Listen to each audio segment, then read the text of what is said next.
Many thanks for staying tuned with us on Frontline this morning, and of course we are into the interview segment of the program where we'll be looking at the recent appointment of the new service chief by President Bola Ahmed Tinubu. President Bola Ahmed Tinubu recently appointed new service chief following the sack of General Christopher Gwambi Musa as the chief of defense staff and some others, according to a statement issued last week Friday by Sunday Dare, the special advisor to the president on media and public communication. Musa was replaced by Lieutenant General Olufemi Oluyede, who until the new appointment was the chief of army staff. And while Major General Waidi Shuaibu was named as the new chief of army staff, Air Vice Marshal Sunday Kelvin Aneke is the new chief of air staff, and Rear Admiral Idi Abbas as the new chief of naval staff. President Bola Tinubu has made these changes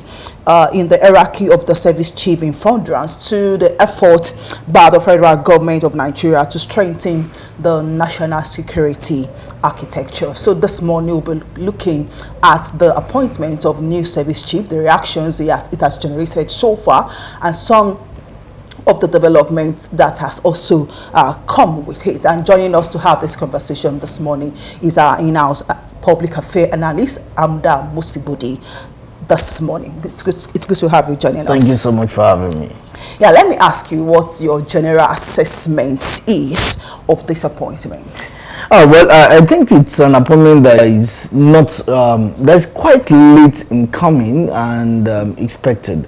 This is because it's been 2 years, over 2 years since the former service chiefs were appointed, and what we have seen is that unlike what is expected of them, the spread of insecurity in the last 6 months has increased. There's been several attacks on army formations, and in fact, just I think about 2 weeks ago, that was before the replacement of the service chiefs. The governor of Borno State came out and said that the army formation that was attacked by the terrorists using drones, and that speaks to the fact that there seems to be something wrong with the strategy of the service chiefs. Also, you remember that the former service chief, General Musa, said that at the point he suggested building walls to man the borders, and then he said that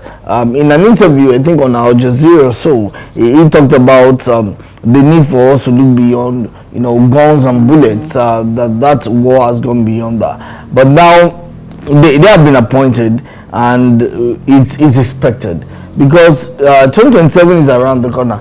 I'm going to look at it basically. I'm looking at it basically from the angle of politics. The president understands that the state of insecurity in the country will determine how and whether the election will tilt towards him.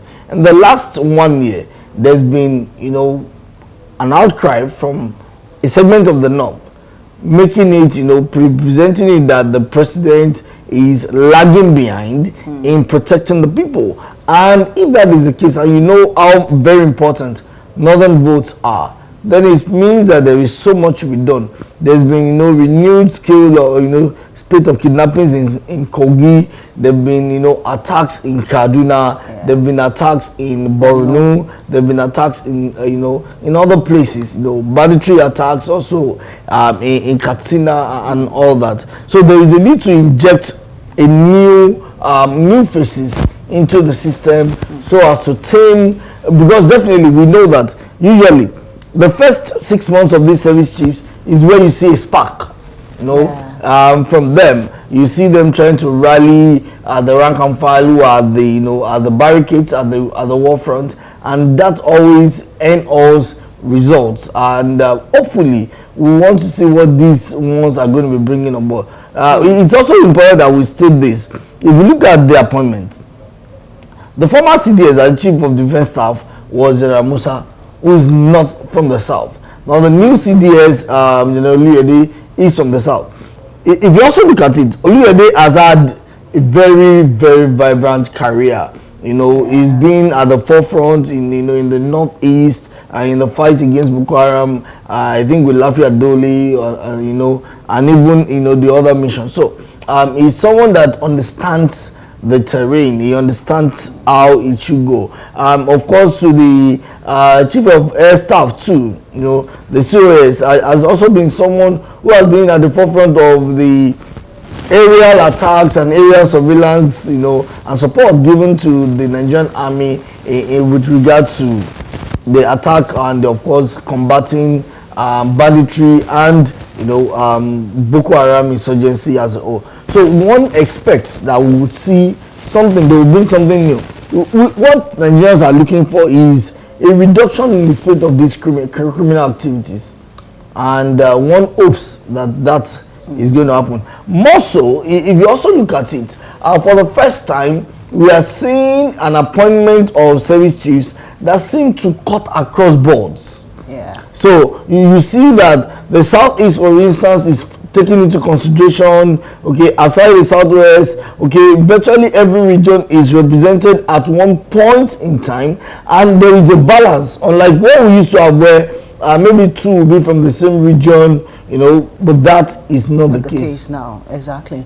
And I will, this whole reshuffling and development is passing a particular message to Nigerians. So what do you think Nigerians will be thinking about this reshuffling, the development, as far as the Nigeria security strategy is concerned? Because some might be thinking that, is it a case of incompetency on the part of the sacked service chief, or perhaps the federal government have something else in mind? Let's also remember that there's also been the coup scare, that there was an attempted coup and all that, and some have also, conspiracy theorists have also said that, well, the appointment that we are seeing and the removal of the former service chiefs is not unconnected to that. And the response I give to them is, well, it's more difficult for you now to conduct a coup, a successful coup now, than it would have been.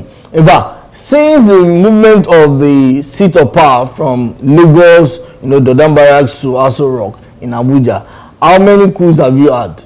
We have not had any. The FCT was moved in 1991 to Abuja, and since 1991 we've not had any coup. The one that you call a coup was how Abacha overtook, overran Eden-Shonekon, and Eden-Shonekon was never in charge. So all that was there was for Abacha to tell him, to bail, and he would. So that's, you see that. So organizing a coup is more difficult now. More so, if you also look at the fact that, like what we used to have before now, where we had only 2 divisions, and 1 division had a higher armory, which was the Dodan Barracks. Now we have 8 divisions, which each division having its own armory. So it means that for you to have a successful coup, the logic is that very few people have to be involved. Now, will you be able to get all the 8 GOCs to tow your line? So are you saying that you won't have one that will be loyal to Mr. President, knowing full well that he also has a propensity of also becoming, a chief, an army chief in the nearest future? So these are some of the issues that we have. Then, Nigerians also have this tendency that, could it be because of incompetency? Well, for me, I would also agree that it may be because of incompetency. Because now these guys have given their best, although their best was never enough. Okay, they're giving their best in ensuring that the state of insecurity in Nigeria is reduced. But we have seen that there are leakages, and it seems like they are helpless. And when they are helpless, the duty of government, therefore, is to retire them, and bring in fresh blood that would raise the bar of the need, to combat security in Nigeria. That's what the government is doing, bringing in fresh blood, people who have not been on that seat before, persons who are just coming off the radar and who would want to do, a lot of great things. But my danger in all of this, or my fear and worry in all of this, is the fact that the appointment of these services, you have continued a trend, a dangerous one at that, where instead of you having the most ranking officer assume a position, you eventually go and pick someone who is not a high ranking officer, and the implication of that is that those high ranking officers will be forced to retire. Exactly. And if you know what goes into the training of a soldier or the training of a military personnel, you would see how we are wasting resources. You send these people for refresher courses, for crash courses and all that, okay? You send them for field training in different places, only for them to come back, and then you retire them without them being able to attain the optimal level in their career. We're going to be breeding a lot of crisis, and we are already doing that. So if you are dismissing, you would have to dismiss a lot of officers. Exactly. Now, if we now do that, like Obasanjo did in 1999, okay, we dismiss a lot of officers. Those officers will need to get something to hold on to that they will live on. And sometimes it could be intel sharing on the part of these officers, and it doesn't go well. It won't go well for the system. Okay, but I want to believe that thank God that you also admit that there are leakages, and in which it's called for fresh blood. But the sacked service chief were once the fresh blood that have occupied that seat, and yes, they were unable to look into the leakages and provide solutions to it. So what do you think this coming one or this new one will do better, or how do you think they will look into those leakages and do the needful? Well, that's a big question, a multi-dollar question. A big question in the sense that if you look at it, we can only pontificate on what the actions of these new service chiefs will be. We cannot say for sure whether that will be the action. There are times where, for instance, you expect them to perform up to this level, and then they are performing up to this level. That's a huge gap. But when you expect them to perform up to this level, and they are performing here, okay, there's still a middle point, okay, and that's why you see that these services, when they come on board, they want to do everything. They also want to succeed. That's one thing we must not lose sight of. They also want to succeed. They want to have a situation where they would warm themselves into the head after the president, and they will be able to do as much as they like. So I do not have my hopes placed high on them. However, I will cut them some slack by not calling them a failure, rather, even when they had not started.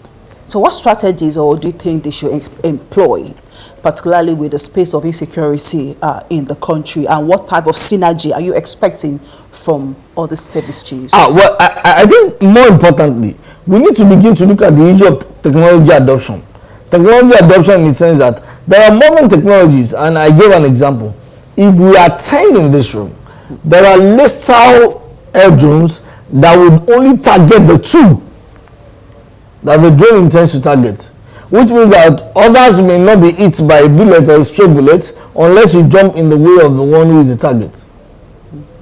So if we now look at all of that, okay, you see that by the time you look at how the service chiefs have been appointed, I would expect that they should deploy that technology adoption. We need surveillance. We need the use of drones. How can you have bandits move from one point? They don't know we need them. Well, I think the level of adoption is what I have a problem with. We need to move higher. Now, how can we have bandits move from one place to the other and you cannot track their movements? Okay, how is that? Why have we found it difficult? More so, they also need to look at the welfare of officers. A situation where I keep mentioning a friend of mine who was at the war front for over 3 years, and you expect such a person not to wear out. You expect the person to still be delivering optimally. A colonel in the army was there, at the war front for 3 years. He's not supposed to be there. After him, maybe 6 months to 1 year, you bring him out. Let him, reacclimatize himself to the society. Not one who would live in a climate of fear every day in the belief that they may be attacked by Boko Haram, or that while going to carry out the mission, they may be attacked and killed. So we need to look at the mind. They should deal with the welfare of officers. Officers who are not well treated would always believe that, oh, look at my friend. When he passed on, I know what they did for him. So what is the essence of me staying true to that? So these are the issues I feel like. Number one, I said the issue of technology adoption. We can track where these guys are. Okay. Number two is the welfare of officers. And then number three is the willingness the willpower of these officers to effect changes. As long as they keep seeing their work as their work and not our work, then the problem would always continue. So these service chiefs need to synergize with each other and say, okay, these are areas where I have a problem. Chief of Air Staff, can you help out? Yes, I can help out. It should not even be within the purview of the president this time around. It should be because they are soldiers. Unfortunately, we adopt the system where we adopt the chief of army staff, or the president appoints the chief of army staff. And that means that his loyalty is first to the president. But where he knows that his loyalty is to the people, he will do much more. If he knows that his loyalty is to his people, he will do much more because, one, out of fear that he may be attacked. Two, is that he understands the terrain than anybody else. So these are issues that we must continue to look at in discussion of these new service chiefs. Okay, so aside the welfare of personnel that you mentioned, what do you think should be other immediate priorities of this new service chief in their fight against insurgency? Number one is aside all those I mentioned, there is also the place of strategy. They need to come up with a strategy that will totally annihilate kidnappers and Boko Haram terrorists. Now, these people come into the city, okay, and when they come into the city, they don't. In fact, let me give you an example. When kidnappers kidnap, they collect money. That's one. Yeah. Now that money is spent on something else. Why is it difficult to track them? Okay, why is it difficult to track them? Exactly why I asked you the other time that not that we don't know the technology to deploy. That's why I said there's also the place of willingness. There must be willingness on the part of those who adopt the technology. If they are not willing to adopt the technology, it's going to be a problem. Okay, then there's also the place of even knowledge. If you don't know this technology we are talking about, for you it will be like you still going back to Golgotha. So we need to have that synergy between these officers. Now, if officers are well trained, okay, and we don't have a problem with that. If officers are well taken care of, they will give their last. But where all of that is missing, then there's going to be a problem. Now, I remember that during the Benue massacre, we have one of the service chief deployed to Benue State, and even with his presence, the attack continues.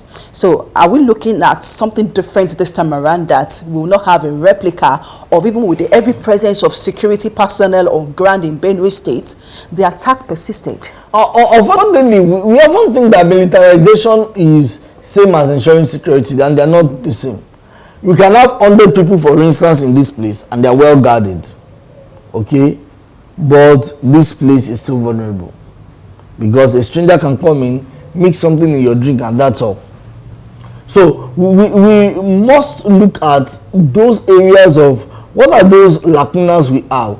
For instance, now one of the lacunas has been poor communication. So if you lack, you are undertaking a project and your enemy is making more noise than you, you will see that your own work and your effort will be drowned in the face of what the enemy is. So you see Boko Haram attack and then it's in the news, but when the army is going about its business, or where they are able to annihilate certain criminals, no one says anything about it. So they don't get their flowers. And as long as these guys don't get their flowers, you cannot expect total commitment from them on circumstance. Okay, it's 2 years already, and we are having another reshuffling, or let's say development, with the appointment of service chief. Do you think there is something missing, or how do you think the government can ensure sustainability and continuity in security leadership in the country? I think first is the president must learn to give each of these security units, give them their level of independence and financial independence too. When they have that level of financial independence, they are able to execute projects. Execute by projects, I mean they are able to execute resistance on their own against insurgents. So with the appointment of the service chiefs, one would expect that these service chiefs will come together and come up with a wholesome, unified strategy on how to deal with these criminals. It is only with that their success or their tenure will either be successful or not. Okay, I know this appointment is made by the federal government, the presidency, but how do you think the state governments can also collaborate with the service chief to ensure that we have all the regions secured and safe? What is the responsibility of the state government? The state government has a role. Don't forget that each of these state governors get what we call security votes. And for instance, Oyo State collects 1 billion. It is out of that 1 billion that they will buy buses, okay, for police, and of course other security outfits. But beyond just buying that, there is also a need for us to load our people, okay? Beyond buying all those petty things, what of having a gun? Do you get? Because if we have looked at, all those processes, okay? We have looked at, you are synergizing, you have provided them with vans as governors, you have provided them with but do they have the armaments? Okay, you have collected the 1 billion as a governor and security vote, but are you properly spending on the right thing? It's interesting that we know the hideouts of these criminals. Let's say for instance, everyone knows that from the Akoko axis to the Akoko Edo axis is where the criminal spot is. So why is it difficult for us to route them? The governors need to do more, beyond, of course, waiting for the federal government. I understand the whole idea of, the federal government is the one in control of the army, and other, security units, so they will wait for them. But sometimes, when it happens to your people, you need to take the big leap. Why is it difficult to annihilate them? I'll give you an example. In the heat of the kidnappings along the Lagos-Ibadan expressway, the governors of Lagos and Oyo State came together and said, okay, let's have a Amotekun stand along the road. And that has reduced the cases of kidnapping and killings, and even robbery along that route. So we need to be forward thinking. We need to look beyond, just buying vans. You can buy vans for people now. Okay? Do they have the necessary training? Do they have the requisite, Even is the recruitment even merit-based? That's another thing. Well, that's a big question. Okay, the question of merit is even relative, because what is merit-based to one person may not be merit-based to another. But in the end of it all, we have to look at a situation where persons are properly, beyond, governors have provided this money, you need to liaise with them. What is the strategy of dealing with this? Okay, this is strategy. Okay, this is our own opinion. Why not do it this way? Or, okay, we will tell our security unit to undo this part. And then you, as, either of any of the military units can also handle the other part. And everyone will be fine. Okay, I saw recall that some of the suggestions that are always been on the table in fighting against insurgency is deploying external help, perhaps from other countries. But it seems that we've not explored this particular option in the area of technology, innovations, and all in fighting against insurgency. What is exactly our fear in deploying that? I think it's corruption. It's corruption because there is this endemic corruption in all our security units. Talk about, for instance, I'm trying to look for a better word. Okay, now, by corruption, if, for instance, the Police Service Commission or the military board, okay, provides officers with all that is needed, not in a situation where you give them a uniform for a year and you expect them, so they will have to go and buy. Have you not wondered how or whether that tailor who sue, the uniform for them cannot sue for another person? And that person will begin to amplify it. So corruption has been a major problem where just yesterday, retired Nigerian soldiers, sought the help of the president that their arrears had not been paid. So I am in service. I look back and I see how my contemporaries, colleagues, senior officers are being trained. Do you think that I would want to fall into the job? No, I won't. So these are some of the issues. So we must look beyond, the whole idea of, we are providing money. We must go deeper.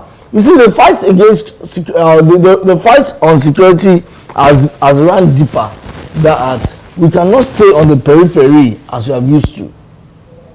So we need to go deep down, okay? Yeah, let me also commend the military that they are doing their best. Yeah. But beyond all of that, they need to go deeper. And then more so, which is a major challenge we have, who are those who are serving as informants in the Nigerian army for these security outfits? They come, and before the Nigerian army will get there, they are gone. They have gone. So that tells you that there is someone in the rank and file who bears witness to these persons. And I think that also explains why we have this bandits carrying sophisticated weapons that even our military do not have. Of course, there's even the allegation that France was the one sponsoring all this military insurgency in Nigeria. Because for them, they said that if you look at what France has been doing with our predatory neighbors who are all, they are all French speaking. You see how much they almost turned Nigeria into an importer of, virtually everything. So with our predatory neighbors, you need to be very careful. And, Nigeria also has to come to terms with the fact that Nigeria needs to, let me ask you this. Do you know that this government has no foreign policy statement? There is no foreign policy statement. And the implication of you not having a foreign policy statement is that you deal with countries as you like. But if there is one, you know that you need to get home before so time. So that lack of foreign policy statement has made it difficult for us to enter and warm ourselves into the heart of the international community and win the necessary support that we should have gotten. All right, beyond these appointments of the new service chief by the president, what structural or policy reforms do you think are also necessary for in the security sector? Well, the structure that we have at the moment is not the problem. The number also is not the problem. What is the problem is the mind. To do the work? To do the work. If I am tired and you keep pushing me, I saw a video on, I don't know, one of the platforms, and the lady, a plus-size lady, was trying to climb a baby camel. And she fell with the baby camel. Whether a baby camel, I think a baby camel, or a hearse, or a hearse or something like that. And the baby camel almost, died as a result of the weight of this lady. Now, in the same vein, if you look at that scenario, what we are having is a situation where we are overloading the system. We are really, really overloading the system. Stretch. Exactly. Yeah. So these service chiefs need to know, okay, this is the line of our duty, blah, blah, blah. Oh, this is the line of another duty, and all of that. So would you say Nigerians' hope should not be high, particularly with this new appointment? Because just like I mentioned earlier, that it's not the first time where we have appointment of new service chief and nothing, there is no significant result in the fight against bandits. Well, I don't know if Nigerians should be happy, but definitely not sad.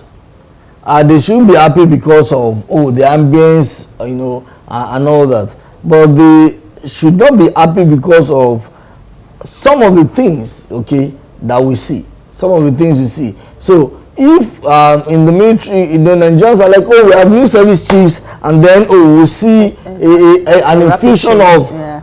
Well, Nigerians would have their hearts broken when those things do not happen, because I do not see them happen. I do not.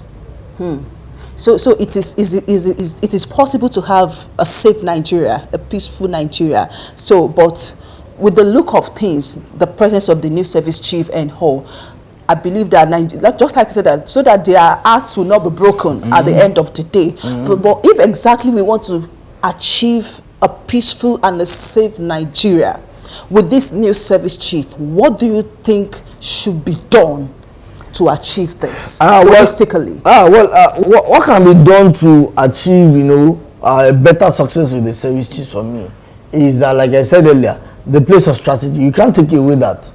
There must be adequate strategy and there must be a buy-in from the other service chiefs, because you need them. There must be a buy-in to those ideas. When there's a buy-in to those ideas, that's when you can see, the service chiefs working as one. I'll give you an example. If you go to Kuru in Jos, where we teach, military intelligence, you see that other officers do not want to relate with police officers. because they feel that they're lower in rank. And you know, like they say, a house divided against itself will not stand. So you want to see a situation where there is this synergy among members of staff. And more so, you must also understand that you know, I'm trying to look for a better word anyways. We must understand that fighting insecurity has gone beyond, like, you know, General Musa said, beyond guns and bullets. We need to find a way of bringing them, okay, and whittling down their powers and then striking.